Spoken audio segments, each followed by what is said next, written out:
Hello everyone, this is Aprajita from evidyarthi.in and let's continue the topics from your chapter number 5 industries from your book geography. तो चलिए topics पे आते हैं. सबसे पहले topic है हमारा industrial system and factor affecting location. अब ये दो टॉपिक है, ठीक है. फैक्टर अफेक्टिंग लोकेशन जो ये वाला है ना, काफी ज्यादा छोटा टॉपिक था तो हमने इसी में समझ कर दिया है, ठीक है.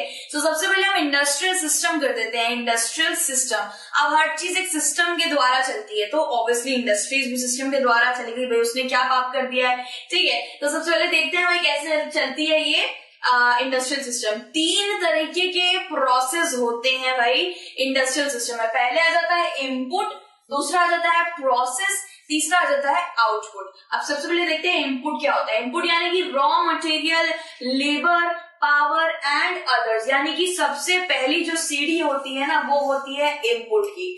सबसे पहली सीढ़ी इनपुट होती है, यानी कि जहां पे रॉ मटेरियल, अब इंडस्ट्री ले लीजिए, इंडस्ट्री सेटअप करना है तो वहां पे पावर तो चाहिए, वहां पे बिजली चाहिए, वहां पे लेबर चाहिए, वहां पे रॉ मटेरियल. अगर रॉ मटेरियल ही नहीं होगा तो आप किस चीज को एक्सट्रैक्ट करेंगे, किस चीज को प्रोड्यूस करेंगे. अगर वहां पे आलू ही नहीं होंगे तो आगे जाके आलू की कटाई बुनाई कैसे होगी, चिप्स कैसे बनेंगे और पैक करके दुकान में कैसे जाएंगे.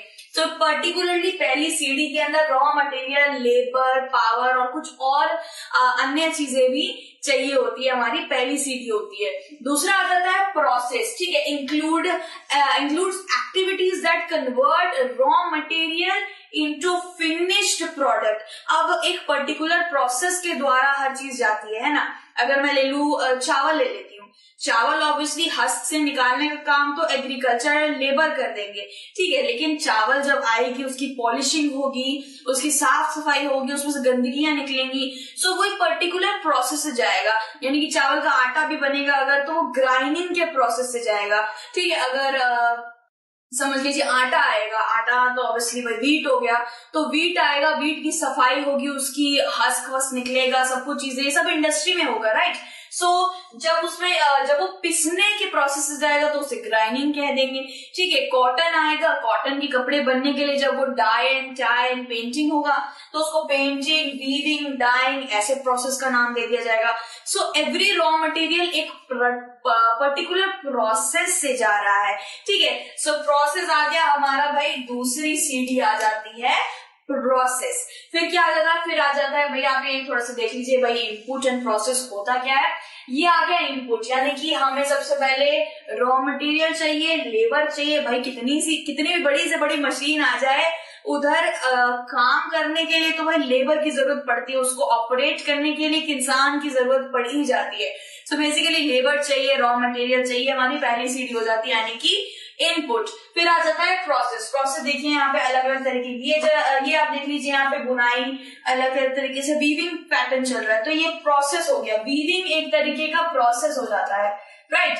तो प्रोसेस हो जाता है ये. फिर हम आउटपुट की बात करते हैं. आउटपुट भाई सबसे साधारण चीज है. The process where finished product is ready to earn the money from it.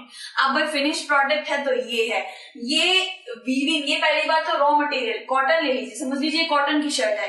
Cotton कहाँ से आया, कॉटन के खेतों से आया, ब्लैक सॉइल से कॉटन आ रहा है, रॉ मटेरियल है. उसके बाद वो पर्टिकुलर प्रोसेस से गुजरा, वीविंग, टाइंग, डाइंग, पेंटिंग, उससे गुजरा, वो प्रोसेस से गुजरा और फिर आउटपुट में आया. यानी कि एक पर्टिकुलर बड़ी सी शर्ट बन गई जो अब पहनने के लिए बिल्कुल रेडी है और पैसे उससे ऑब्टेन करने के लिए रेडी है. अब आप पैसे देकर हम उसे खरीद सकते हैं. सो जो लास्ट जो इसका प्रोसेस आता है वो है आउटपुट. एक ऐसा प्रोसेस जहां पे आपको बिल्कुल रेडी वो आपका मटेरियल मिल जाता है, वो पैसे कमाने के लिए रेडी हो जाता है, ठीक है. फिर आ जाता है फैक्टर अफेक्टिंग लोकेशन. ये हमारा सेकेंड टॉपिक आ जाता है, फैक्टर अफेक्टिंग लोकेशन. अब भाई इंडस्ट्रीज हर जगह तो सेटअप नहीं कर सकते ना. आपका घर है, घर के पास इंडस्ट्री बना लेते, चलो नहीं. इंडस्ट्री को सेटअप करने के लिए कुछ जरूरतमंद चीजें भी चाहिए होती है. तो जरा देखते हैं वो क्या क्या होती है.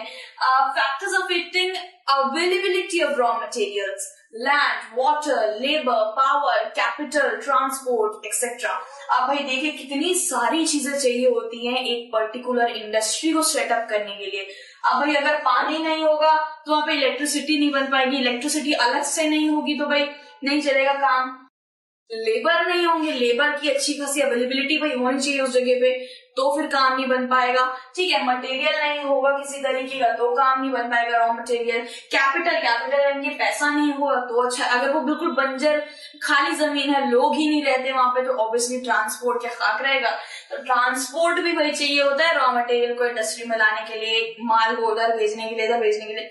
सो फैक्टर अफेक्टिंग लोकेशन, भाई जो ये इंडस्ट्री की लोकेशन होती है ना, अगर वहां पे ये सारी चीजें उपलब्ध ना हो तो भाई पंगा हो सकता है, भाई इंडस्ट्री फिर अच्छी तरह नहीं चल पाएगी, इंडस्ट्री का नामो निशान भी वहां नहीं रह सकता। सो बेसिकली ये इलेक्ट्रिसिटी आ गई। Electricity is a major prominent role भाई अदा करता है इंडस्ट्री को सेटअप करने में। और दूसरा आ गया पानी। पानी की भी बहुत, आप जानते हैं पानी क्यों चाहिए होता है।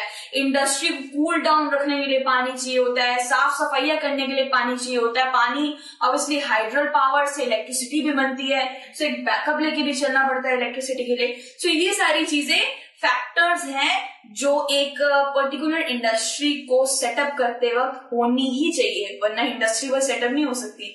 ठीक है, बाकी एक और इसका पॉइंट है, ये रहा इसका पॉइंट कि गवर्नमेंट ऑल्सो प्रोवाइड इंसेंटिव्स। ठीक है, subsidize power, low cost product, low cost transport. Actually हमें ये बताया जा रहा है कि भाई गवर्नमेंट भी इंडस्ट्रियल सेटअप में हेल्प करती है। गवर्नमेंट क्या करती है, गवर्नमेंट इंसेंटिव देती है। भाई कभी कभार पैसों की थोड़ी बहुत कमी हो जाती है तो क्या करती है गवर्नमेंट, भाई गवर्नमेंट उनको थोड़ा इंसेंटिव दे देती है, उनको थोड़ा सब्सिडी दे देती है। अब इंडस्ट्री को भाई इतना ज्यादा केयर क्यों कर रही है गवर्नमेंट, जरूर करेगी क्योंकि भाई इंडस्ट्री से जो खाना पदार्थ हम जो खरीदते हैं उस पर टैक्स लगता है एक तरीके का, उस पर बारकोड लगता है, टैक्स लगता है। वो टैक्स गवर्नमेंट के पास नहीं जाएगा, जीएसटी नहीं जाएगा तो भाई गवर्नमेंट चलाएगी कैसे खुद को, या फिर पूरे के पूरे इंडिया को कैसे चलाएगी। सो बेसिकली इंडस्ट्रीज को थोड़ा बहुत हेल्प गवर्नमेंट करना मजबूर नहीं होती है, एक्चुअली करना ही चाहिए। ऑब्वियसली इतना सारा सामान, इतना सारा माल बनाते हैं वो लोग। ठीक है, so subsidised power, low cost transport में लो कॉस्ट देते हैं, यानी कि कोई गवर्नमेंटल बस हो गई, कुछ भी हो गया जिसमें ट्रांसपोर्टेशन करनी है, ट्रक हो गया, तो उसके अंदर वो इंडस्ट्री से पैसे कम लेते हैं, वो लो कॉस्ट लेते हैं। साथ ही साथ industrialization leads to development of cities and towns. अब भाई अंग्रेज आते हैं, भाई अब्रॉड से लोग आते हैं इतने हमारे शहर को देखने के लिए, तराशने के लिए, तो भाई इतनी बड़ी बड़ी जो इंडस्ट्रीज हैं ये देख के वो लोग थोड़ा सा लाइक चौकन्ने से उठेंगे, वाह यार इंडिया तो डेवलप हो रहा है। तो बेसिकली ये डेवलपमेंट की छोर लाती है, बेसिकली ये उन्नति की तरफ इशारा करती है। इसीलिए इंडस्ट्रियलाइजेशन इंडिया में होना बिल्कुल जरूरी है और ये होना भी चाहिए। ठीक है, और ये टाउन्स और सिटीज में भी आजकल बन रहे हैं, गांव के शहर में, इलाके में भी ये लोग आजकल इंडस्ट्री सेटअप कर रहे हैं जिससे उनकी भी तरक्की हो, गांव की भी तरक्की हो और वो भी डेवलप्ड और उन्नति के छोर पे दिखें। ठीक है, बाकी के टॉपिक्स हम नेक्स्ट वीडियो में कंटिन्यू करेंगे। Till then take care, bye bye.